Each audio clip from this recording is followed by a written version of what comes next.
Hello, thanks for being in a new video. This time I have a full review of the DJI Action 5 Pro. Let's get started.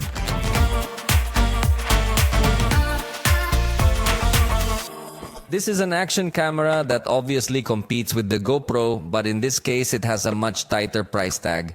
So this also gives us to understand a little that DJI is not yet putting all the meat on the grill. Since DJI is a manufacturer mainly of drones, it has also made good additions in cameras. But the price itself gives us to understand that here they have not yet been encouraged to put their full potential. The standard combo is priced at 6,999 pesos in Mexico. That's more or less $250. But they also have an adventure combo that includes a kit with more accessories at a price of 8,999 pesos. That's more or less $450. In other words, even with the adventure combo and more accessories, we're going to notice that it's priced lower than the most basic version of the recently launched GoPro Hero 13. So the comparison will be inevitable. Let me know in the comments if perhaps you're interested in a full one-on-one comparison between these cameras. But for now, let's start by talking about the design. We're going to find very traditional dimensions to what we normally see in action cameras. In this case, it has a weight of 146 grams, and we're going to find a thickness of 32.8 millimeters. In this case, the main screen, we're going to notice that it's now going to be OLED technology. Something that definitely stands out a lot for the image quality. It's a screen that looks spectacular. It's going to offer us a 2.5-inch diagonal. It's a considerably large screen with a resolution of 400 by 712 pixels, reaching a pixel density of 326 pixels per inch. In fact, it offers a brightness of 1000 nits, and you should know that it is a screen that looks spectacular. In this regard, for example, it would completely outperform GoPro. The panel looks exaggeratedly good. What would be the small disadvantage of incorporating an OLED screen? Well, that usually in cameras there are indicators that remain for a long time static in these same sections. This could lead in the long run to small marks of these same indicators on the screen, which could certainly become noticeable when you switch to another scene. But let's just say that in a way it would be the price to pay in exchange for having an exaggeratedly good screen. And I have news for you, the screen on the front cover is also OLED. In this case, with a diagonal of 1.4 inches, much smaller, but still has an excellent display. It is simply spectacular, the image quality that both screens give us. And in this case, both screens are going to have touch responsiveness, so you can configure anything, even from this screen, again outperforming, in this case, the GoPro. Both screens have tempered glass, and in this case they also have a setting so that after a certain amount of time the front screen is still going to show you some basic information from your video recording. Obviously all this can be changed by you in the settings, but as you can see, it could work this way. This camera can be submerged to a depth of 20 meters without any special case. In this respect, it has improved over the last generation, which was the DJI Osmo Action 4. Remember that there was no 4 Pro model, so all reference figures we will give in comparison to that model. Previously, it could be submerged to 18 meters. Now it has been increased. And if you purchase a special case, it could be up to 60 meters. As you will notice, this camera has a color temperature sensor in the O of its name. This sensor can help you to have more natural colors, especially in environments where the color is very intense, like shooting underwater or shooting in a sand or dirt environment where there is a lot of warm light. And on the bottom, you'll find a new water pressure measurement sensor, meaning that as you're recording, it could show you how deep you are when you're diving, and it's also able to measure air pressure to measure altitude. So it's definitely a really very good camera in everything that has to do with design. On the left side, we're going to find the power button, which also serves for quick action, and a little flap that's going to give us access to the USB-C port with which we can charge the camera. On the other side, there is another cover that will give us access to both the battery and the micro SD card slot, although this camera has internal storage as well. That would be another advantage over its competition. On the top side, you can see that the button to start capturing or photographing is placed, and there is also a speaker that will emit all the beeps, which by the way sound quite loud when telling you when you have started recording and similar things, although you can change it in the settings as well.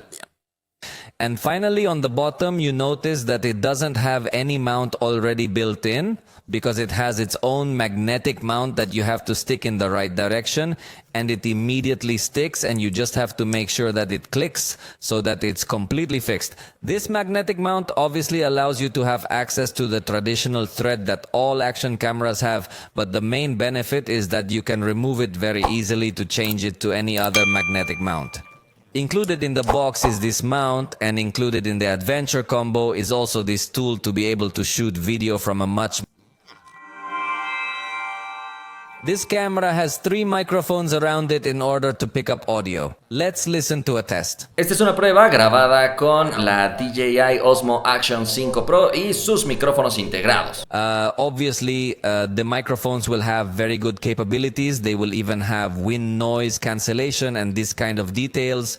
But here, the particular and good thing about this camera is that it has a wireless microphone receiver already built in. You do not need to connect any other accessory or anything like that, and you could perfectly use the DJI mic too. Although this one you have to buy separately, but fortunately they do sell just the transmitter, so you don't need to buy the receiver to be able to use it directly with this camera. It's a really great microphone that we could go into for a long time because of the various features and capabilities it has, but I'll just tell you about it. It has a little clip here to easily adjust it, and also a magnet that is really very strong, so you can attach it to your clothing and you can have this wireless audio. In the camera settings, you can very easily adjust this wireless microphone, and it actually supports having 2 wireless microphones attached, which can be useful if you want to record a vlog with 2 people. Note that the pairing is really very fast. Just press and hold the pairing button on the microphone and then wait a few seconds for the camera to detect it. And that's it. From the camera you can see the battery percentage and the remaining memory time that this microphone has, because it can also record the audio locally. So, as you can see, you really have very good capabilities. You can even control whether you want to activate the LED or the vibration in the microphone, and also the recording format. The truth is that it gives you very good capabilities, so I would consider this to be another one of its strongest points. But that's not all. You could also connect some microphone through 3.5mm jack, although you need the special grip, but through accessories you would have those capabilities. Although having wireless microphones available, I think very few people would need to connect a wired microphone. Now let me tell you about the sensor and a bit about the photography that this camera will be capable of, although its focus will be video. However, it is relevant to note that it has a 1/1.3-inch CMOS sensor. It's quite large, albeit 40 megapixels, and I use the word although because while 40 megapixels may sound like a lot, the pixels would be very tiny. So I guess they will do the pixel binding technique to improve illumination at night. But maybe it would be more interesting to see a sensor with a little less resolution to have bigger pixels and better capture the light. However, I will anticipate that at night it has a good performance at the time of recording, far superior to what we see in GoPro. So in this case, we see an evolution in sensor resolution. I'm not sure if it really helps in terms of lighting, but where it does help will be because it gives you capabilities to have digital zoom. Although it's a very short, very simple zoom, but you have those capabilities. Let's say it will give you the 10 to 14 millimeter range, and you also have the ability to take 40 megapixel pictures and also raw pictures. Although it won't be as useful on an action camera that has such a wide perspective. But before we look at the examples, let me tell you that one of the new features is that it will now support a burst of 30 photographs in 3 seconds. So in case you see it necessary, it's going to take all those captures. It beeps to give you the indication even if the image freezes. But notice that there you have all the results of all the pictures with good resolution. In this case, not at 40 megapixels, but close to 12 megapixel resolution. So if you like to extract some specific moment, you can do that. And as with any action camera, its main focus is not photographs, but here are some examples of what its camera can do. As you notice, it has a good resolution, so you can more or less adjust the framing, but it obviously won't be a specialist in this. If you get too close, it won't show as much detail. Its main focus is to have a very wide perspective. So even though it allows you to take 40 megapixel pictures, I don't think you'll really notice this high resolution that you might find on the sensor in the tiniest details. In this case, curiously, it's going to offer digital zoom. So this is the widest and this is the closest you can get with digital zoom. Obviously, it's only intended to adjust the framing in a small way. In this case, it is not capable of macro focus at all, so this could be a disadvantage. Note, this is how it would look more or less in selfie mode. The truth is that the colors come out in good quality, it looks a well-detailed and above all very wide picture. See, and before we go to see the results of the video recording, I'll tell you about its capabilities because it will record with the H.265 codec to have a lot of compression with a depth of 8 or 10 bits depending on the resolution you are using to record. And it now integrates capabilities to record in 4K up to 120 frames per second. The sensor has a 4:3 ratio, so you can also record in this ratio or in a traditional wide 16:9 ratio depending on your favorite setting. You can also record in 2.7K at 120 frames per second, and in full HD it could go up to 240 frames per second.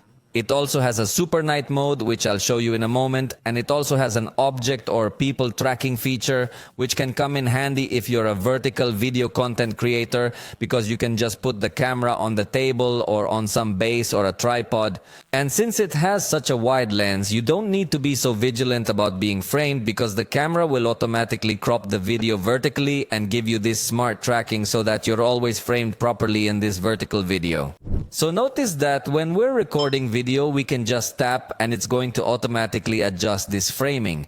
Even if it goes a little bit out of frame and it's moving to other sides, notice that the end result actually is going to be a vertical video where it's perfectly well framed without the need for me to have to be moving the camera, but automatically the camera will do the cropping for you. It also has Rocksteady 3.0 plus enhanced stabilization, although it will do a much stronger crop at your angle, so you're not going to have such an exaggeratedly wide scene with perfect stabilization. The more stabilization, the more clipping you're going to have in the image. And I have to say that on the stabilization issue and also on the horizon lock, it's not as good as the GoPro. In this sense, I did perceive inferior quality, unlike several features I already told you about where the camera outperformed GoPro. But what do you say we take a look at some of the examples so you can witness the recording quality for yourself? First, you are watching a video in 4K at 60 frames per second, so you can see the maximum level of detail it is capable of. Although in this case it has stabilization disabled, just for reference. The colors come out very well, it has good contrast, of course, good level of detail. So the image quality seems to me to be of a very good level. Now you're looking at the 4K recording at 30 frames per second. In this case, I did apply stabilization, and obviously for these simple movements, we're going to have very good stabilization. Again, the image looks good, the colors look good. In general, it is a camera that can give you a very reliable image quality. And this is surprising because it is a camera that is not that expensive. Notice how, for example, for recording yourself, it would also be quite a useful tool, especially if you consider the fact that it supports a wireless microphone without much hassle. But it's not only good because of the microphone, it also has a good image quality, a good dynamic range, which is very useful also for recording your face. For example, in this case, I'm wearing a cap, my face is in the shadow, and yet it doesn't look completely dark. It balances highlights and shadows well, giving good performance in these kinds of sections. But for more specific backlighting tests, I went to an area where there was even more shadow and observed that it does balance highlights and shadows well. Still, the highlight area could look slightly overexposed, but nothing really serious. Actually, the result is very good, and notice how in this case it doesn't change too much depending on detecting or not detecting my face. Although it does seem to have a small increase in shadow illumination when it detects a face. The device is also capable of recording in a 10-bit HLG mode that you can play back on compatible monitors. If your monitor is not compatible, you must give the video a treatment before you can play it back in a good way. But in this case, it looks with a very good quality also HDR content. And finally, it will also allow us to record in a log mode that you can colorize later if you want to keep a good range of post-production editing possibilities. Although this is for much more advanced users, but it is appreciated that this camera also has these capabilities even from this price range. Here is another video more or less analyzing the image quality it is capable of giving us, and I insist that it does an excellent balance of highlights and shadows. So image quality really is one of its strongest points. But now let's take a look at how the stabilization is. I first tested Rocksteady running by simply holding the camera in my hands, so I think it's a not so usual environment. Usually the camera is mounted on some other accessory so you get more stabilization. But to put it to a difficult test, I carried it in my hand and I think it performs well. But now you're looking at another clip I shot with Rocksteady Plus. And in this case, I think you do see a significant improvement in stabilization. If you want better stabilization, you do need to use this Rocksteady Plus level. Although you still get to see a little bit more or less of a jumpy effect, but I think it can also give you a little bit more action that would be completely cancelled out if the stabilization was a 100% perfect, but it's simply for you to notice. Now you're seeing the result with the horizon lock, which in this case doesn't seem to be as advanced if you get to notice some very strong offset movements. So I think in this I could still improve. But I wanted to do other tests, in this case with special guests because I'm not that extreme. But here we record in full HD and you see how the camera is mounted on a helmet and the result is really very good. Even in very bouncy environments, the image quality looks really good. Notice how even in these scenarios where there is not too much light, it still shows very good stabilization. Here you have now an example without stabilization, just so you can see how these bounce effects would look in this case when you are in this kind of activities. Evidently, it is a very marked vibration. Now with stabilization activated, notice that the result is going to be much more advanced. You don't even notice any sharp offset movements or anything like that. So it gives us a very good quality. Notice that we're on a more or less cloudy day, so there wasn't as much illumination as on clear days. But still the result is very good. Even at night, I find that the image quality that this camera gives us is really very good. In this case, you're looking at a clip without stabilization. But I love that it's a pretty clean image. It's practically no noise. It's got good color. So I have to say I really like the night result. Now you're looking at another clip with stabilization and it reveals a little bit more noise when you have stabilization on. That's something to distinguish, but it still has good light input. Overall, I find it a nice result for shooting in low light conditions, something that is very difficult in an action camera. But this camera does perform very well in night conditions. And curiously, this camera incorporates a super night mode, but the truth is that I did not like the result. In fact, it looks with less detail and more grainy on the face compared to what we saw in automatic mode. So the truth is that the super night mode for me has been a bit disappointing, but the automatic mode impressed me. Fortunately, with the super night mode, it seems to preserve the stabilization well, which would also be an important thing to consider. But note that in much darker scenarios, practically with a distant light source, yes, it can recover a very good amount of light, but a bit more for videos without so much action. If there is a lot of action in the scene, you will notice low definition and a lot of noise. But this is in very dark environments, where it will be uncommon for serious content and still the result seems to be positive. Now you are looking at the widest angle that this camera achieves, although it has a very noticeable distortion in the upper right corner, at least in this unit that I have in my hands. To achieve the widest angle, you obviously have to disable stabilization. By enabling stabilization, there is going to be a little bit of a crop, but it still allows you to keep this ultra-wide setting which still has very good room. If you enable Rocksteady Plus, which is an even more advanced stabilization, the crop is more pronounced. I think you do lose a lot of width when you have the most advanced stabilization possible, and it's something to consider. But even if you want to shoot yourself with this stabilization, I think there's enough room. Then it also allows you to switch to another setting called wide, which has even more intense cropping, and if you have Rocksteady Plus on, it will also be a little bit closer view, more traditional to a camera that doesn't have a wide angle lens. And if you apply digital zoom, you could obviously adjust the framing even more. At maximum zoom, we're not going to have as much quality, and as you notice, the zoom goes in very sharp steps if you want to zoom slowly. But this is not very common in these cameras. By the way, the camera also gives you the ability to record in portrait format when you rotate this camera. So if you are a content creator on vertical video platforms, I think it can also be a good tool for these scenes.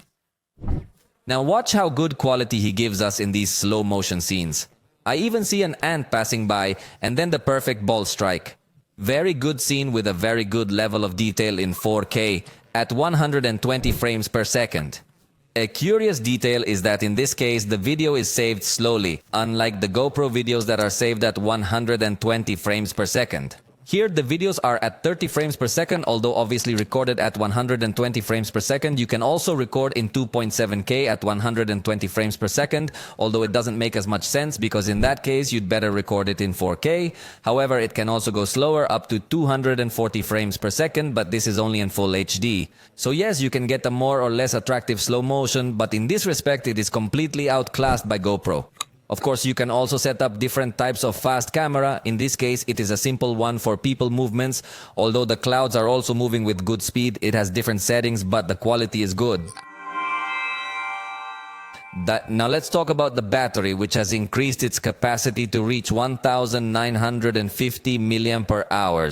Last generation, it was 1770, so we see a significant increase.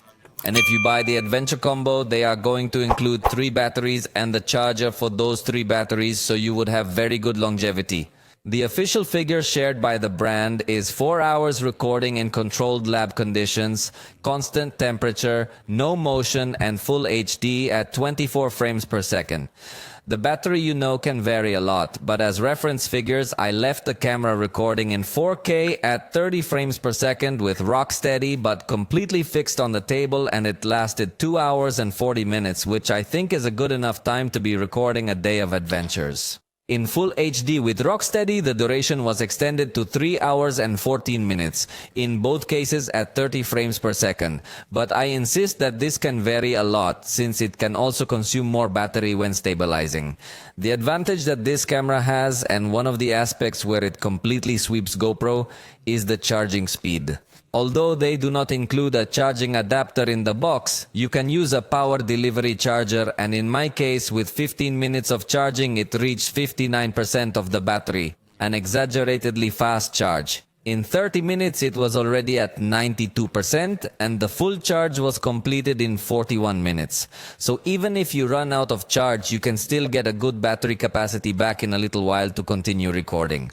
And as I say, if you buy the Adventure Combo, you can have your battery kit to swap out. So believe me, you won't suffer in terms of battery life. The experience will be very good.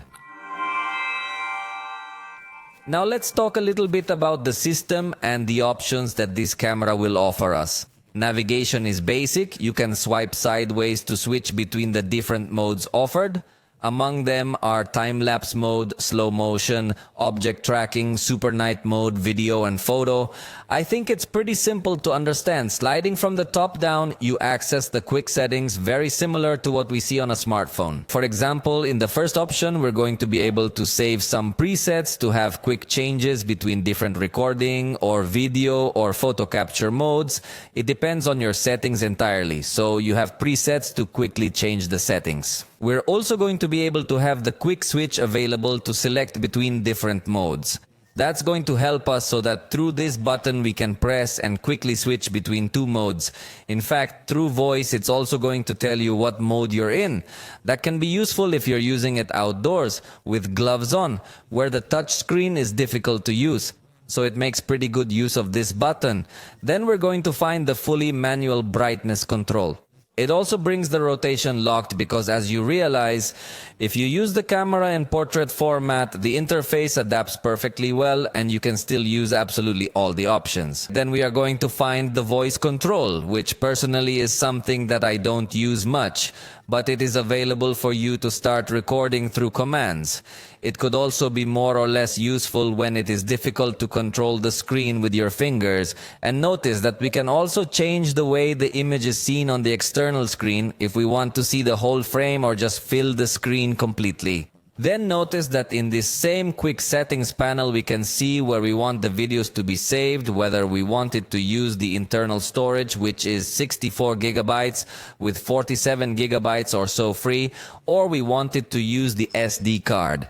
There it depends on your configuration, but it's pretty nice to have a quick setting to select, and it's very nice that it has internal storage. To access the photos or videos that we have captured, just click on the gallery button that is on this left side, and we can also change a grid view to be able to browse all this content. If we press on the video camera button, we can also access this list of modes that already showed you, and if we slide from the bottom up, we can configure with many details what is the resolution that is indicated at the bottom. Then here you can go changing depending on what format you want to record, and as you realize, once you have chosen the resolution and the frame rate per second, you will also have on the right side an option to change the style of stabilization. As you can see, you can turn off stabilization completely, have rock steady plus, or horizon lock. Also in this part, we are going to be able to have the amplitude setting of our lens depending on which one you prefer to use. If we click on the button on the right, we will be able to access pro controls of the video. Notice how, for example, we could set the white balance, also the exposure, the color, if we want it to be 8-bit, 10-bit, or even HLG or log. The interesting thing is that in HLG mode, the AMOLED screen is also going to show you that high dynamic range brightness when you choose it. There are also other sections where we have quick presets so that the camera can intelligently adapt. In this case, it provides everything like everyday activities, but there's also the sports preset where it could also help you eliminate some motion blur. Finally, there is also the option to modify the image, i.e. it allows you to add or reduce texture and add or reduce noise if we want to. So as you can see, it offers good parameters, in this case in Pro mode. If you want, you can deactivate the Pro mode so that everything is handled automatically, but it also gives you this possibility. Even in the audio, you can also modify whether you want it to be mono or stereo, and whether you want it to have wind noise reduction high or completely disabled. So you have a lot of parameters available there. If you tap on the battery, you can see the full percentage you have left, and if you hold down on the 1X, we're going to be able to slide to change the digital zoom. Lastly, within the settings, note that we are going to find the snapshot function so that when the camera is off, you can quickly enter to turn on any of these modes. You could also turn off the screen if you want to not consume so much battery. You can manage the wireless microphone connection and adjust the voice control, which by the way is only supported in Chinese and English, but these are the options that you could pronounce. We are also going to find the depth and altitude adjustment that, as I say, will use the special sensor if you want to display on the screen the depth when you are diving, or if you want to automatically start recording when it detects that you are already in the water. You could also select when you want it to stop recording, and in the case of mountaineering or skydiving, you can also display the altitude so you can see how you are falling little by little. You can also set the unit of measurement between meters and feet, and we will also find this option of how you want to see the style of the screen off to keep showing you a little more information when you are recording very long sessions, in addition to how long you want to turn off this screen. Also, if you want to save a backup with the internal microphone, and remember that this camera can also be used as a webcam if you connect it directly to a PC or Mac without the need to install any additional software. You can also manage the wireless connectivity. Remember that in this case already supports Wi-Fi networks. And 6, while the last generation was left in Wi-Fi, and 5. So it is another improvement in addition to supporting Bluetooth 5.1. In this case, also you can select the volume level of all the sounds emitted by the camera. And if you want to show you some grid to improve your framing, also the time code can also be customized depending on how you want it to be displayed. And finally, you can manage the names of files or folders that is generating this camera. Also has the function of automatic shutdown and calibration. It will also allow you to resume any live stream that you have configured from the application that we will see in a moment, and it is compatible with some Bluetooth controls. Finally, there is the regulatory information and simple system settings such as date and time, and that's all you can do in this camera. But now, let's take a look at your DJI Mimo app, where we're going to be able to connect to the camera. Note that the pairing is relatively simple, although you should know that this app is not available on Google Play, although you can install it, but the installation on Android might be slightly more complex if you don't consider yourself such an advanced user. Maybe it's going to cost you more work of the account in iPhone if you can install this application from the App Store. So it is simpler. Note that we will be able to access the library of photos or videos that we have stored in the camera and to transfer them. Just select virtually any type of content. Does not have a quick selection sliding, but at least if you have a button to select all by date. And note that when transferring these videos, we will be able to have a background transfer, something that is very useful because you can leave and do any other activity while the dynamic island will continue to show the transfer in the background. Is something that the GoPro application, for example, will not allow you, so it stands out as a positive feature. Also, we will be able to access the editor, although you need to be connected to the internet to access various functions. And if you are connected to the camera, it disconnects from the internet. So in that sense, if there is a little weird feeling, but once you connect to the internet again, we will be able to have access to some templates that we can use. It has one-touch editing, so you can select your videos and automatically extract the best moments. Then notice how it will make an analysis of this content. In this case, if it forces us to stay on this screen, as it cannot do it in the background. And notice that it will load the template automatically to make the necessary adjustments in transitions, animations, and other things that it can put on top.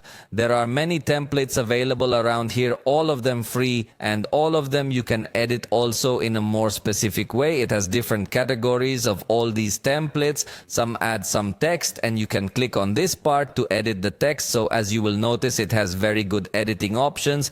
It is a completely free editor that not only will let us edit with templates, but also manually you can set the duration of each clip. You can trim them if you want a little different framing. You can also adjust the volume of each clip, add text, and some other little things more. Also has a music library that we will be able to use with some effects. Then has a sufficiently advanced editing, will also let us add text or stickers. And finally also add some color filters. As you will notice, all are available, none is paid or anything like that. So it can also become a useful and attractive option for a good group of people. And with respect to what we can manage from our camera, let's go back online. So you'll notice how we can access the camera preview directly. In fact, through this tool, we're also going to be able to install an update. As you'll notice right now, it has an update available. Some of the new features is that for example, they now add an option for a high bit rate, which can be very useful for action-packed scenes. And watch, they improved the stabilization performance when recording videos in low light conditions, and they optimize the image quality when we are using the super night mode. So interestingly, this update is coming just as I'm finishing the review, but it's a good one. Recording the review, but it is good news that the manufacturer sends these updates to improve the performance that this camera has. So it is excellent news. Through this interface, we will have a preview of what the camera is showing us, and we can start recording, control the resolution of this video, and also switch between the different modes that are available, so we can start recording and control the resolution of this video. Between the different modes that are available, so basically is to control the camera but with a much larger screen, plus it has the tool to make transmissions directly from the camera to Facebook, YouTube, or some RTMP server. So I think it has everything you need to take advantage of 100% of the experience with this camera. And well, with this, we have reached the end of this video. The truth seems to me a very good camera considering its price. The quality that gives us is really remarkable. And with some features that GoPro should imitate, as the background transfer of files to the iPhone, or also the excellent night performance and even the front touch screen or LED screen, the truth is that in several aspects stands out very well, although it could still have some things to improve. Let me know in the comments what you think of it. For now, I hope you liked this video. If so, you know you can indicate it, and we'll see you next time.